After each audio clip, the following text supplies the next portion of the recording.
Welcome to Parallax Views, a series of YouTube conversations about cultural affairs hosted by the IEA. My name is Marc Glendening, and I'm going to be talking to a very important figure in the fight for free speech, Arif Ahmed, MBE, who is Professor of Philosophy at Cambridge University. He must be the only academic in Britain who on his university website profile has outed himself as a libertarian and an admirer of David Hume and Friedrich von Hayek. Professor Ahmed is the author of and contributor to numerous books and papers on decision theory and religion. And he has compared the situation in our universities regarding free speech to that of Salem during the whole period of the witch trials and the McCarthy era in the 50s. And he has been very prominent in the campaign for freedom of speech at Cambridge. Arif, you came to public attention, or to the attention of many people outside of the world of academia, when you put forward an amendment to a proposed guideline at Cambridge University that you believed would inhibit freedom of speech. Can you remind us what happened and what it was that got you so involved in this matter? Yeah, first of all, Mark, I'd like to say thank you very much for having me, and thank you for your generous introduction.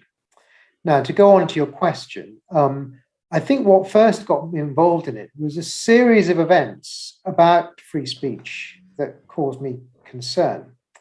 So one of these was something that happened in 2017, which was when there was an event run by the Palestinian Society here in Cambridge, where they wanted to have a certain person as their chair. She was a respected academic from SOAS.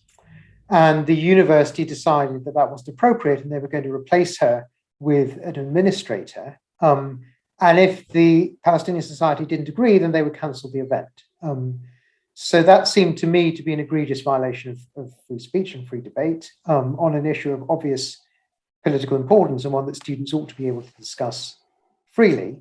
And although I was aware of these things in the broader culture, this is the first time that I really felt something really noticeable had happened in my own university, perpetrated by my own employer.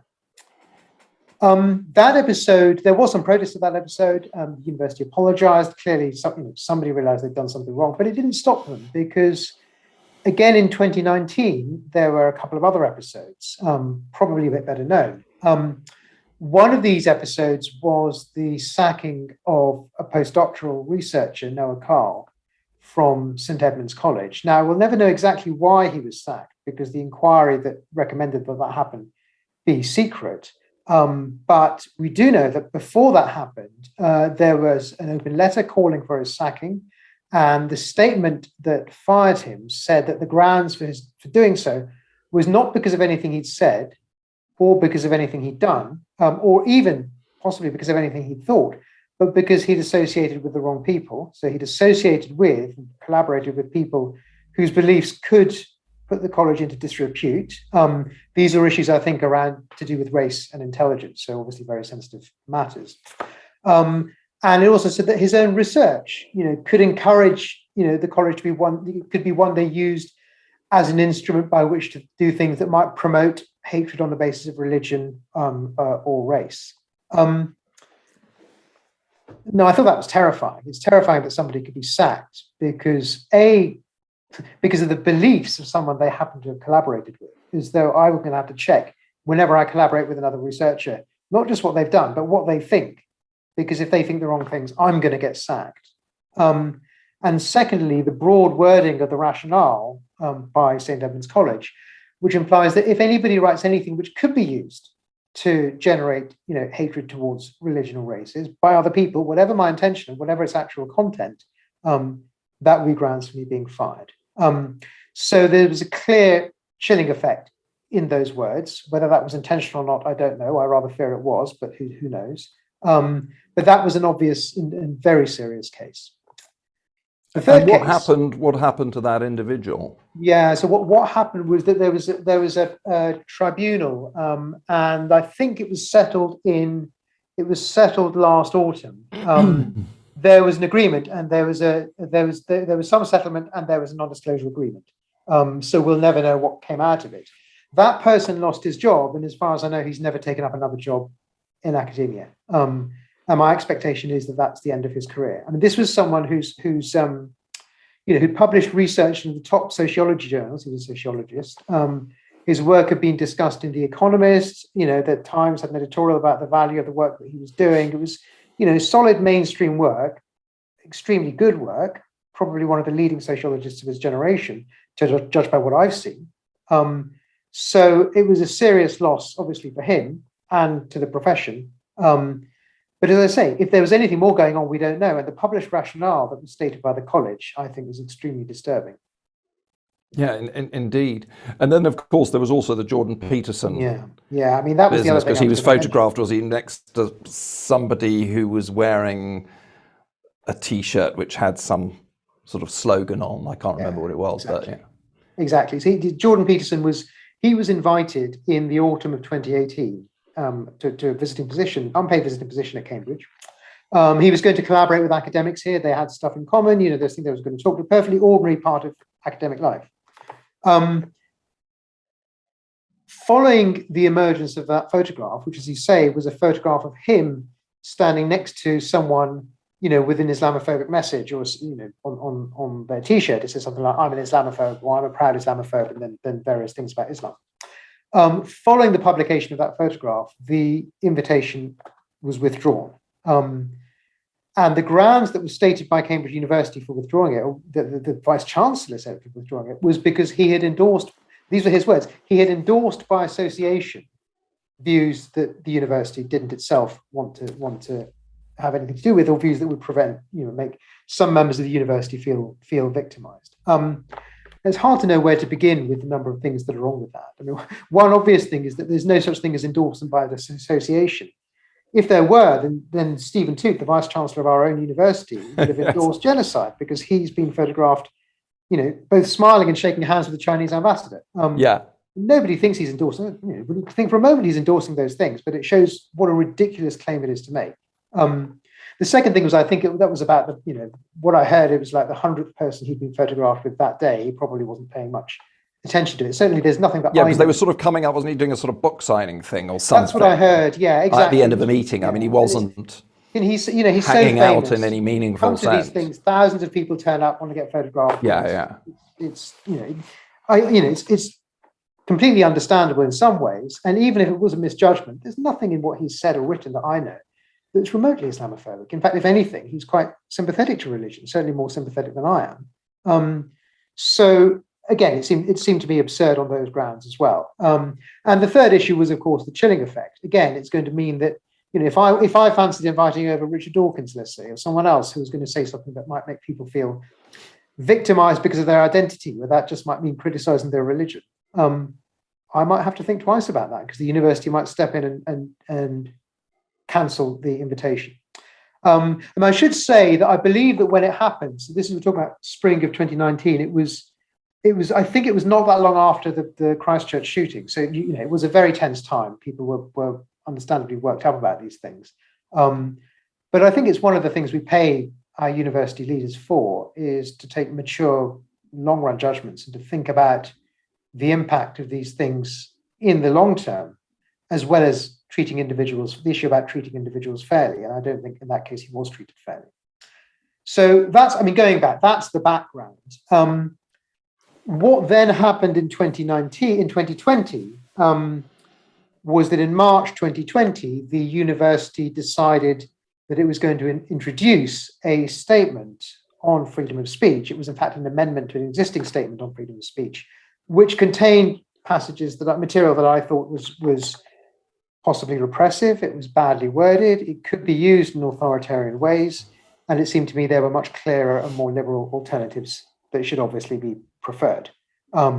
So that was the point at which, I became more closely involved with it, March 2020. But I'd want to emphasize that came off, several years when I had been concerned and been expressing my concern, and so had others, about some of these other incidents that have been happening already at Cambridge.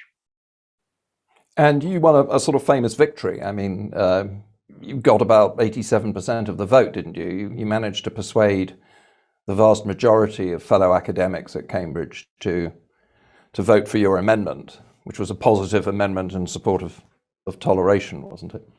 Absolutely, that's right. So what I proposed was to amend this text so that instead of, as it had stated, requiring that whenever you express free speech, you show respect to other lifestyles, respect to alternative views, it simply said that you should tolerate them. Now, the difference between tolerate and respect might seem semantic, but part of the problem here is that some of these differences are ones that have been and can be exploited. So the difference is that when you tolerate something, you allow it to exist, but you can be as rude about it as you like. Whereas respecting something, rules out the kind of criticism of religion, for instance, that I would like to see happen, and to be included in discussions of religion, amongst other things. So that was one example. Another part of the policy that concerned me, I mean, that one got most press, but the one that concerned me just as much was the one about the issue about whom the university could disinvite, because the rules allowed that the university could stop speakers from coming on a very wide range of grounds, including things like if there's a reasonable belief that what they do might threaten the welfare of students. And the term welfare there was used in, was broad and could be used by a whole range of things, including causing them emotional distress of various kinds, including the kind of emotional distress that I think often ought to happen if your fundamental beliefs are being challenged, and is in fact a feature, not a bug, of the most deep and important discussions that people have about things that matter, especially when they're at university. So it seemed to me to be counterproductive to give the university such sweeping powers to prevent me from inviting speakers, visiting fellows, and so on. So the amendment that I proposed there was simply to give the university a closed list of enumerated grounds on which it could stop people from coming to speak, including things like disrupting lectures, basically, doing things that are criminal, things that I had a legal obligation to stop, but pretty much nothing more than that. So that was the other amendment. But as you say, there was a long campaign. I had to fight, first of all, to get a vote in the first place. And then when the university finally was forced to allow a vote, then there was a campaign with that. And then, as you say, when the vote was taken, and I should emphasize it was a secret vote, when the vote was taken in secret, the outcome was positive, as you say. Isn't one of the problems, those of us who are free speech liberals, and which I include people on the left who may not be liberal on economics, but are certainly liberal politically and culturally, isn't one of the problems we collectively face that the modern form of authoritarianism presents itself in this weird kind of Orwellian doublespeak kind of a way. The old-fashioned authoritarians, I remember when I was growing up, you had people like, Mary Whitehouse, and she didn't pretend to believe in free speech. She didn't think there should be any free speech in relation to what she considered to be blasphemous against Christianity or what have you. Marxists didn't pretend that they believed in a multi-party system and so on and so forth. So they were kind of good, honest, modern era authoritarians, if you like. Now what we're seeing is this kind of weird postmodern form of authoritarianism, whereby Stephen Toop presented this as, being respectful. I mean, who wants to kind of disagree with that unless they have the kind of insight into what Cambridge University was actually trying to do. And so we're confronted by a much more sort of dishonest, slippery, fork-tongued kind of speech prohibitionism. And I don't know if you have any insights into that. Why is that?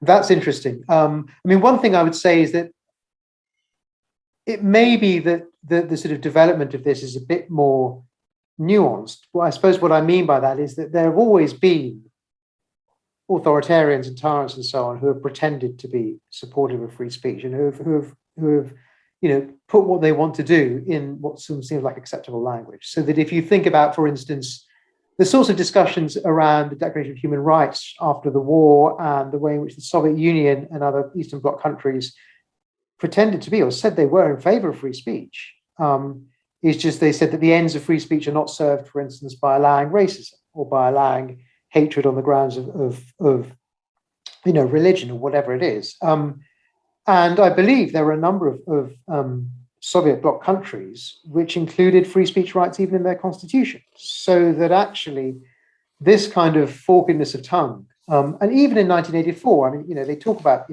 war is peace and love is hate and so on. There's definitely some of that, even in the most rigid authoritarianism from the past, sometimes. So I guess it's not as simple as saying all the authoritarians of the past were honest and all the authoritarians of the present are slippery. Having said that, I do agree with you that there seems to be more of it now. And you're right to draw the contrast with someone like Mary Whitehouse or perhaps Catholic bishops and so on, around the time of when something like Life of Brian was coming out. They were honest about what they were saying and they weren't pretending to be in favor of free speech. They actually thought it had costs that they could identify and those for them outweighed its benefits. Whereas with many of these people, they would say, for instance, an example of this is, I want to distinguish between free speech and hate speech, as if there are two different kinds of speech. There's the things that you're saying, which are the free speech, and then there are other things which are saying hate speech, which is just not true. Free speech means the freedom to say things that other people hate. That's what free speech means. If you don't think that, you don't understand what free speech is. So that's one example of the kind of semantic slipperiness that you find today. Why it's happening now, I suppose part of it is because it seems to be very effective. So at the moment, partly for understandable reasons, there are all kinds of concerns around, the protection of rights of minorities. People are concerned with historic racism, historic forms of oppression, and some of those still exist and are going on, and people are rightly concerned about them.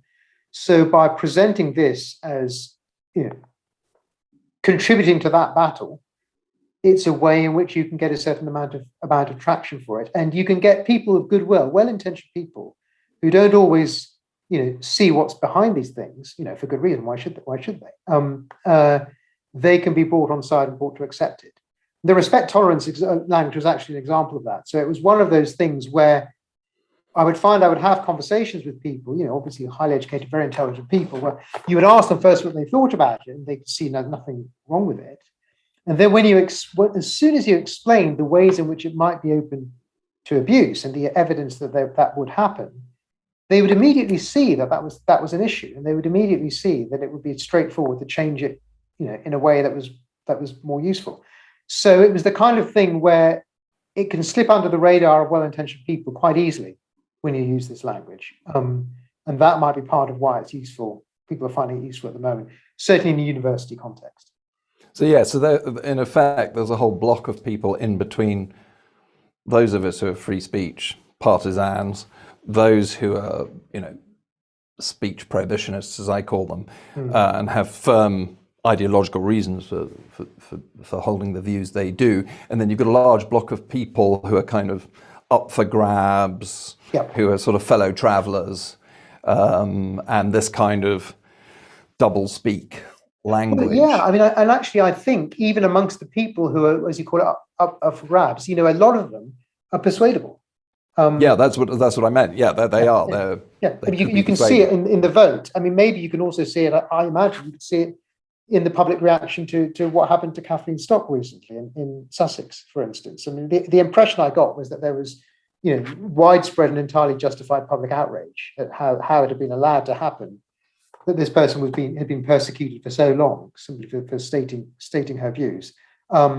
So that's an example again where there are a lot of people who are actually, do have basically liberal views, though they're not sort of activists about it, I guess, in the way that you and I are.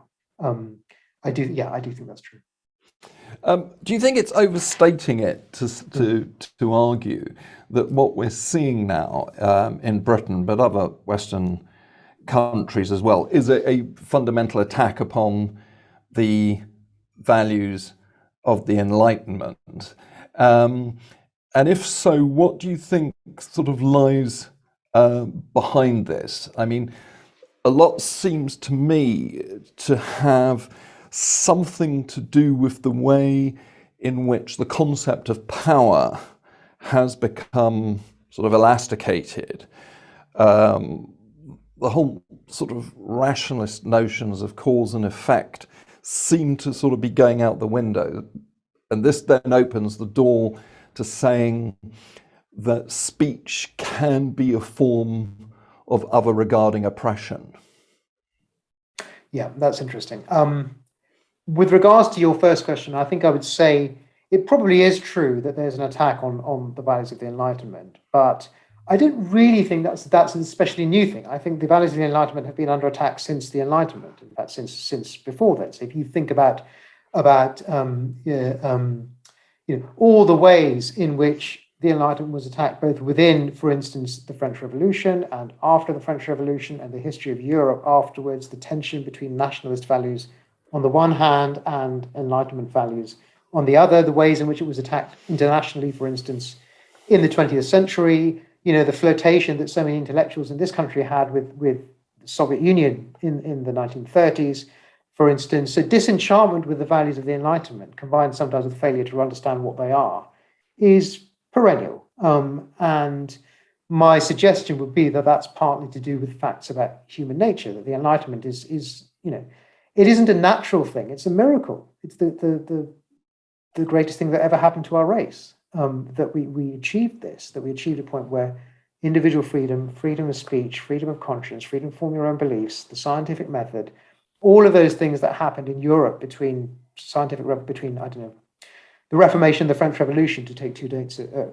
take two arbitrary dates, was a miracle to which we owe so much of the modern world. But it was not natural. And I think there are basic facts about human nature: the desire to dominate other people, the desire not to hear things that you don't like, all the drives that have historically driven us towards superstition and other things. If you look at other places where free speech flourished and was suppressed, it's clearly a part of human nature, to stop other people saying and thinking what they want and to dominate them. So I think it's always been under attack, and in some ways it probably always will be, unless human beings change fundamentally. With regards to your second question about the particular characteristics of the attack that's going on now, I do think you're right that there's an increase, from an intellectual perspective, there's an increased sort of willingness to unthink of everything, if you like, through the lens of power, as you say. And one of the manifestations of that is an increased emphasis on an idea which everybody's always accepted, but hasn't been interpreted perhaps in this way so much in the past, that when you say things, speech is a kind of behavior. Speech does things to people. Speech can harm people. That's true. And so you might think, because of that, speech ought to be regulated in just the same way as other behaviors that harm people ought to be regulated. That is a drift that we're finding at the moment, within the academy, and also within conversations that people are having outside of it. I think there are other more local forces too. So, for instance, I think within certain institutions, for instance, within universities, there's definitely a move. There are definitely incentives created by the sort of burgeoning bureaucratization of the academy, and this may be true of other institutions as well. In Britain, that may go back to the Equalities Act, which created a kind of bureaucracy around all of the duties that it placed on public institutions, and that's created people who can make careers out of regulating speech and regulating other people's behavior. And in some parts of the corporate world, maybe that's something that we've got used to, but in universities, it's kind of inimical to what we're for. But that's something that's more local, more recent, that's happened in the last 10 years. Yeah. And I suppose you see this in the private sector with sort of HR departments.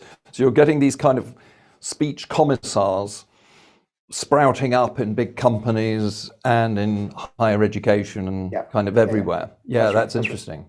And it's the HRization of the world in a way. I mean, one thing I would say about that, it's an interesting issue, because I seem to remember, I think it was Kenneth Arrow who says very early on in his book, he said something like that actually, the market, or capitalism, at least in a relatively pure form, offers in some ways a more sensitive democratic mechanism than voting does. Because after all, if you don't like what a company's doing, if you don't like books it's selling or whatever, you just choose not to buy them. And you can be these companies can be sensitive to what people want, because obviously they want to sell things. And that is indeed a feature, not a bug, of capitalism. And one side of that might be, if people's sensibilities are such that they stop buying books or they stop watching TV because it does something that offends them, that's an interesting effect on the corporate world that might lead to some of the sort of mad corporate policies that we're seeing at the moment, or the mad changes that we're seeing at the moment, for instance, in the publishing industry or in the newspaper industry. So some of that might be a sort of understandable response to popular opinion. However, I rather suspect that that's a mistake. Going back to what we were saying earlier, I think it's an overreaction to some of these things, and that actually, in universities as well as elsewhere, the vast majority of people don't care if a book says something that's mildly offensive, or if J.K. Rowling has written a book or something. They're going to buy it anyway. So if that is true, if it is a reaction to market forces, I think it's a mistake. Though I rather suspect it isn't so much that as a response, as you say, to the sort of HRization of it. I brought that in because that's an alternative possible explanation for some of the things we're seeing happening. And it may also be operating in the university sector as well, now that we've had fees. I mean, we've had fees for the last, 20 years. But now that we've got fees, obviously universities are much more responsive to what students want, or rather to what they think students want. Yes, because you often hear students who support safe spaces and they're saying, I want my university experience to not be unsettling, and I don't want to be upset, as if they were sort of going on holiday and they they don't want to go to a war zone or something. And they're sort of treating what is an educational establishment where you should be exposed to competing views and things you don't like, but they're sort of saying, I want it bespoke, I want it kind of tailored to my emotional needs exactly. And this means I don't want to hear somebody who's skeptical about transgenderism or something. No, absolutely. Well, I think there's two things to say about that. I mean, one thing is, maybe three things. So the first thing is, if that's, if you don't want to be unsettled or uncomfortable, don't go to university. Just do something else. There's lots of other things that are much more worthwhile that you could do if you really don't want to do that. You've wasted a good university place and somebody could have made more out of it. The second thing is, even if that is your attitude, don't stop other people from saying what they think. Don't persecute other people. That's something we're seeing as well. Even amongst some students, I'm sorry to say, we're seeing that some students are persecuting others, spreading, all kinds of unpleasant lies about them or whatever, and the result is, for what they've said, if they say something that might be regarded as critical of, for instance, certain views on transgender issues, to take one, very, very controversial example at the moment. But the third thing I'd say, and this is probably the thing I'd want to emphasize most, is that the view that universities, perhaps to some extent the public, get of students is distorted by the way in which those views are expressed. Because the main mechanism by which students' views are expressed, at least to university authorities, and I imagine also in public, is through student union officials, that is, elected student politicians. And they tend to be a self-selecting group who always belong to certain, kind of activism in a certain part of the political spectrum. So expressing their views doesn't necessarily mean that expressing the views that they have doesn't necessarily mean they're expressing views that are representative of most students. And I will say, I mean, a concrete example of that was when I was doing my campaign in Cambridge. There were hundreds of students who were supporting what I wanted to do, but they couldn't sign an official petition, because to sign an official petition, it needs a signature of one students' union representative, and there were no students' union representatives who were willing to sign. So all of these people were effectively silenced, and that's a metaphor, I think, for the fact that the vast majority of students are actually, perfectly sensible, liberal. They've got good reasons for coming to university. They're going to learn something. It's just this really loud minority who are, A, misrepresenting their fellow students, and B, it seems, wanted to spoil the experience for everyone else. Yeah, and elected on tiny turnouts. I mean, typically about sort of 5-10%. I mean, typically elected on tiny turnouts, and by people, and even the people who vote, maybe they're not particularly bothered by them, or they don't have a massive bothered by the issues, or they don't have a massive, they don't have massive knowledge of or interest in these issues. So I think it's dangerous to regard them as representative. Yeah. I mean, your success in promoting the value of tolerance at Cambridge in this vote, I think has been a huge kind of morale boosting thing for many people who believe in pluralistic values, who I think were getting kind of depressed because you couldn't really open a newspaper without seeing that some academic or student or whoever it was, writer, had been cultured or culture cancelled or whatever it is. And so it seemed there was just this sort of tide of authoritarianism that was just sort of sweeping the country. And yet I think it showed that there are grounds for hope. I mean, do you have any optimism about the future? Where do you think this debate, this issue is going? I mean, what do you think is broadly going to happen, say, over the next 10 years? Mm-hmm. Well, I will say I'm more optimistic now than I was 2 years ago, for instance. If you'd asked me 2 years ago, I would have said that, this is just a trend that's going to be very hard to stop. Everyone's determined to continue to impose authoritarian restrictions on speech. Those will eventually filter through to our students. We'll have new generations who don't know anything else. And in a century, free speech will be dead, or maybe less than that. So I was pessimistic, and of course I still have concerns that things could very easily go that way. On the other hand, I'm more optimistic than I was then. And certainly in Cambridge, we've had some success. I mean, since that vote, we had Jordan Peterson, for instance, came back. He visited Cambridge and very successfully. He gave a number of lectures, seminars, and so on. They all went very well. Students seemed very enthusiastic. The whole thing. And they weren't disrupted. Was there an attempt to disrupt? There was one person turned up at one of his lectures dressed as a lobster, because there's like something to do with lobster philosophy. But even that, that's sort of okay. I mean, they just turned up, shouted something, and ran off. So it sort of added to the fun of the occasion, to be honest. Apart from that, from what I could see, he was extremely popular. Everyone loved talking to him. He got really, he was obviously very respectful and attentive to the students who asked him questions. He had very productive engagements with them. So that seemed to be really successful. And that could have happened 2 years before. It just didn't, because the university thought he was projecting his rays of racism or Islamophobia onto everyone. And I don't know. So that was the grounds for optimism. We've also had some other reasons for optimism. The university tried to impose a very authoritarian system of anonymous reporting in the spring of 2021. But that was very hearteningly, that was withdrawn after about a week. That was following a long preparation. That was another TOOP initiative, wasn't it? That was an initiative by the university, but my understanding is that part of it had been put up without TOOP's knowledge. I see. Okay. And he said, I think that. I've got no reason to doubt. I think it's true. Yeah. When he found out about it, he wanted it taken down straight away. So but it was heartening to see how quickly everyone saw what was wrong with it, and it went away straight away. On the other hand, there are such systems of anonymous reporting in place in other universities. So I didn't know that. Yeah. There's an online platform called Reporter Support. They all get it from this single online provider. And some of them allow anonymous reporting. I mean, I don't mean confidential, I mean anonymous. So that means, you can make an accusation, and it isn't just that the person who's doing the investigation knows that you made the accusation, so they can come back to you for evidence. No.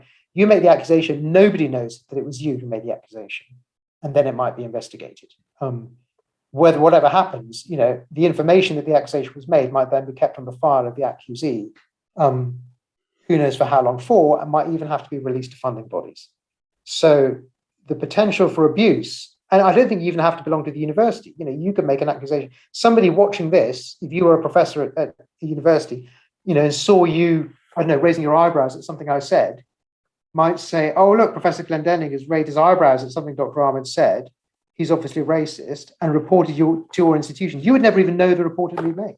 Well, there's a parallel here, isn't there, with the police, who, with absolutely no legal foundation whatsoever, this has never been debated in Parliament or included in a statute, not that it would make it okay, but have given themselves this power to create databases of what they call non-crime hate incidents. So you've had a whole slew of people, typically traditional feminists, who've got into debates on the internet about transgenderism. And then they find they're being reported by people who have a protected characteristic from the Equality Act. And the police are just including them on these databases. You don't even have to be informed that you're on such a database. I mean, Sarah Phillimore only found out because one of her sort of internet enemies said, "You're a hate criminal. You're now on this database. I've reported you." She goes to the cops in whatever region it was where she'd been reported, and under FOI, they had to disclose she was indeed included. But these databases can be accessed, for DBO checks and that sort of thing. Of course. So this is very, very serious stuff. Yeah, that's and there's an interesting parallel here, but it was all part of how kind of sinister this kind of tendency is, and it's incredibly dangerous, and really needs to be opposed. But Absolutely. I mean, you're doing that very effectively, and Sarah Phillimore and her friends are doing that in this other context. Yeah, absolutely, and that's why also what Harry Miller did was so brilliant. That actually, it gives me grounds for hope that we can, it's possible to stop this and possible to fight back against it. Though I understand with the Harry Miller ruling, it's still, the police is still allowed to keep all of these past NCHIs. Yes. You have no right of appeal. Yeah, I mean that. So it really is, And my understanding is that, you can report one as long as you feel as if you've been victimized. It doesn't matter what the objective evidence is. You can report it. If you say something that just makes me feel victimized, I can report it as an NCHI. But don't you think this is all part of, going back, to our earlier conversation, part of a kind of inherent anti-humanism that seems to me at the root of all of this?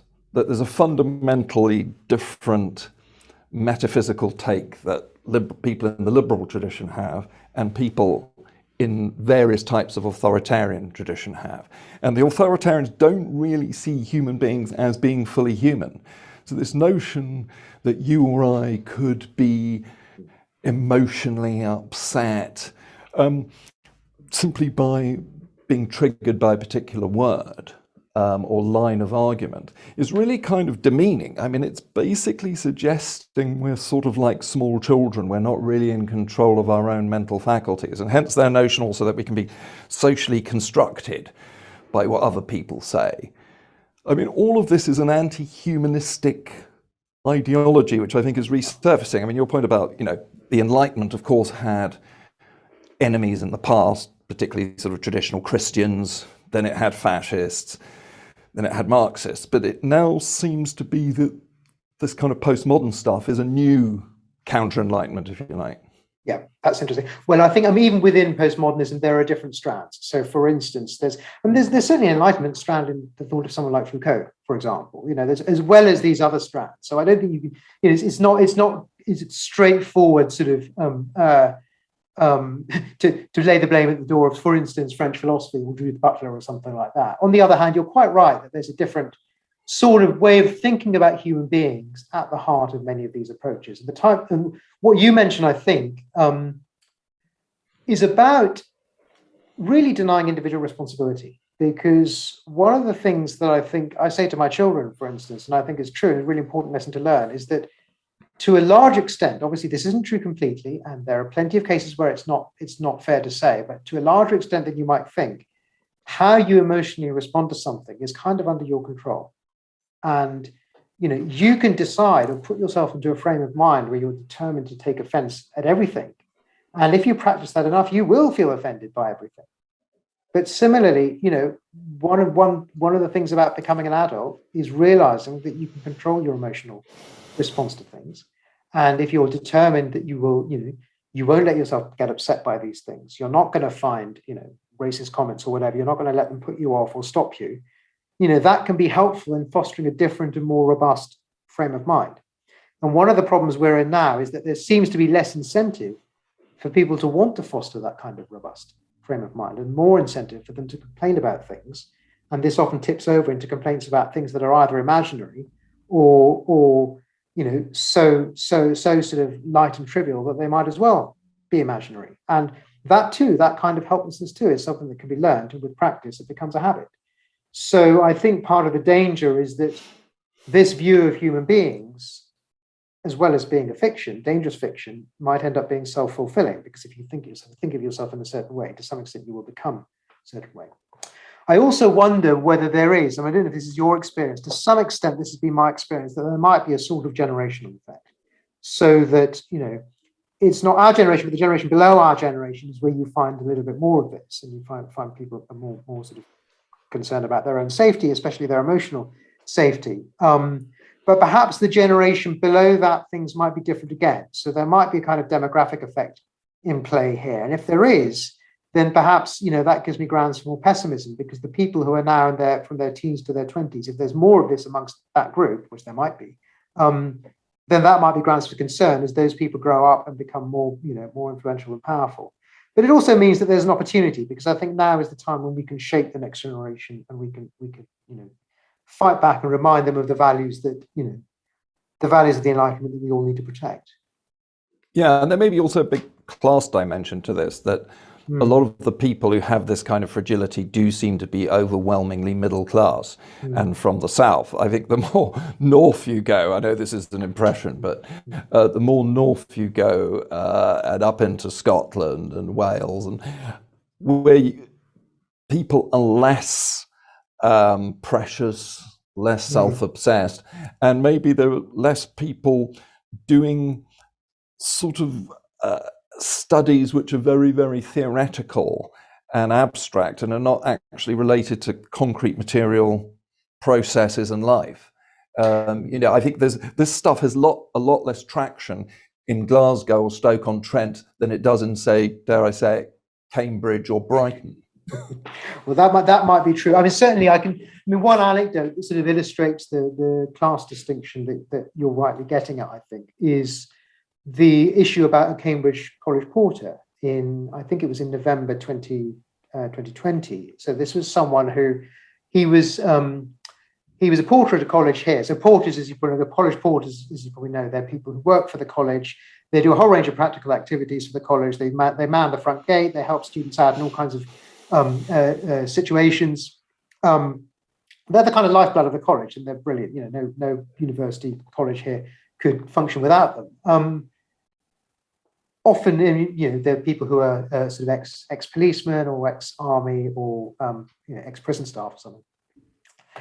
There was a porter here who was a member of, I believe he was a member of the local Labour Party and a councillor. And he resigned as a councillor because his party wanted to adopt the position. I believe that they wanted to adopt the position that it was something like all trans women are women. That was the statement that they wanted to adopt. And then various things that followed from that. And he thought, he believed in protecting women's rights as he saw it, and he thought that was dangerous. He couldn't accept it, so he resigned as a councillor. That was nothing to do with his job as a porter. That was a separate issue. That was his political engagement, his political service to the city as a councillor, which he'd been doing for years, I believe very well. The students at his college, most of whom were much more privileged than he was, then formed a mob, where there was a mob of them, who tried to get him sacked from his position at the college for doing that. So, and these are people, who wouldn't have had anything like the experiences of this person, all from a much more privileged background, I'd imagine, almost all of them from a much more privileged background. After all, they're students at Cambridge. He's a college porter. And they were the ones who were trying to get him sacked. So that was an example where the sort of class dimension was completely the opposite of what you might have thought it was. And it was the privileged ones who were trying to get who were trying to get a non-privileged working man sacked from his job. So it was a really unedifying spectacle, and it was an illustration of what you're saying about the difference between classes. The other thing you said, which I think was also very insightful and interesting, was the connection between some of this and aspects of life or intellectual study that are more or less removed from reality, if you want to put it like that.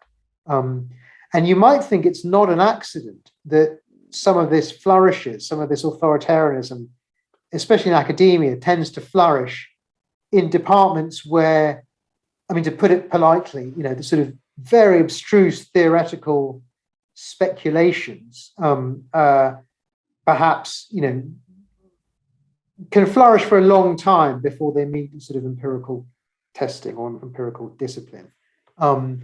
And my own experience was that when I was campaigning in Cambridge, I mean, a lot of people supported me, but wouldn't say so publicly, but a lot of the support that I got was from people in the hard sciences, for instance, in engineering, physics, chemistry, medicine. That figures, yeah. Also law and economics. Much less support from people in some of the humanities subjects. So, for instance, English literature, for instance, religious studies.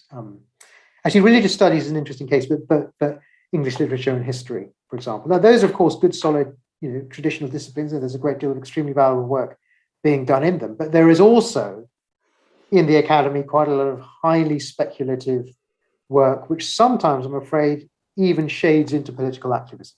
So that in some parts of these disciplines, the sharp distinction which there should be between scholarship and political activism can be blurred, and I think that's very dangerous as well. That's a slightly separate issue, but it's related, I guess, to the kinds of, if you like, intellectual or academic forms of corruption that very naturally make certain disciplines, hospitable for this kind of institutional authoritarianism. Arif, thank you so much for having given me so much of your time. It's been fascinating talking to you. Thanks very much. It was really good discussing this. And getting your insights, which are really, really interesting and I think useful for the free speech movement. And good luck with your campaign in Cambridge for the Open Society. Thank you very much, Mark. It was great talking to you, and good luck to you too. Thank you. Bye-bye. Bye-bye. Well, if you enjoyed that conversation, why not watch one of these other videos? And while you're here, remember to hit the subscribe button and the notification bell. That way, you'll never miss out on a single IEA broadcast.